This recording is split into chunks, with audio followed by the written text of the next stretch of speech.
mais je pense que stratégiquement, on était certainement moins fort que les Anglais.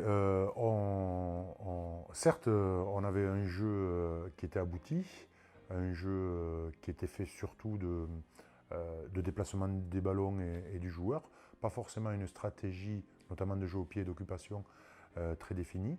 Et force de constater que les Anglais étaient meilleurs que nous sur ce secteur de jeu-là. Et ce secteur de jeu-là est prépondérant sous la pluie. On n'avait pas une équipe tout-terrain. On avait une équipe de terrain sec. Les Anglais, plutôt une équipe de terrain humide.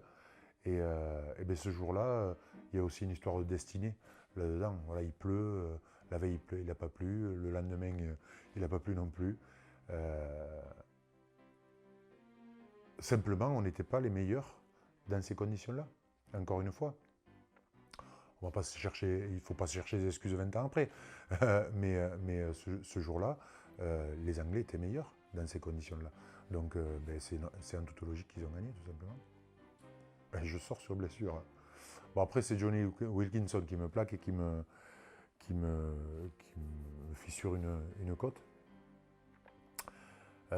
Non pas que ça allège en tout cas la fin, mais voilà, là aussi c'est un peu la destinée. Moi je prends toujours les exemples 99 justement et 2007, les deux demi-finales à la Coupe du Monde.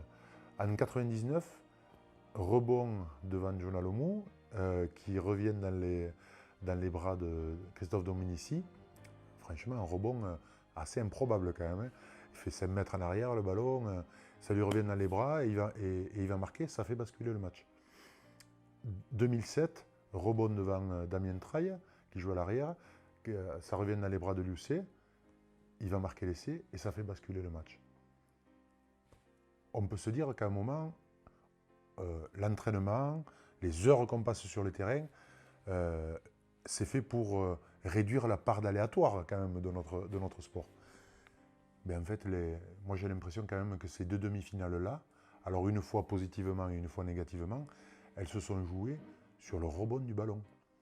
Donc on peut expliquer beaucoup de choses,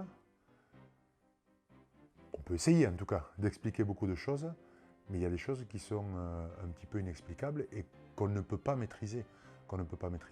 Franchement, en 99, on fait une préparation qui est très difficile, on court beaucoup, on fait... Enfin, comme en 2007, on a les mêmes préparations. Et puis, en 99, on est en finale, ce rebond nous ouvre les portes de la finale, et en 2007, il nous ferme les portes de la finale. Donc, bon, je ne suis pas fataliste. Il faut essayer de maîtriser ce qu'on peut maîtriser, mais refaire après, 15 ans après ou 20 ans après, les matchs en disant il aurait fallu faire ci, il aurait fallu faire ça, oui. Et il aurait fallu que peut-être le rebond aille dans l'autre sens. Je pense à gagner, parce que je me dis qu'avec une petite fissure, si on est en finale, je peux serrer les dents. et, euh, et, euh, et petit à petit, je sens que notre équipe se délite. Et comme l'ensemble de l'équipe, en fait, je sens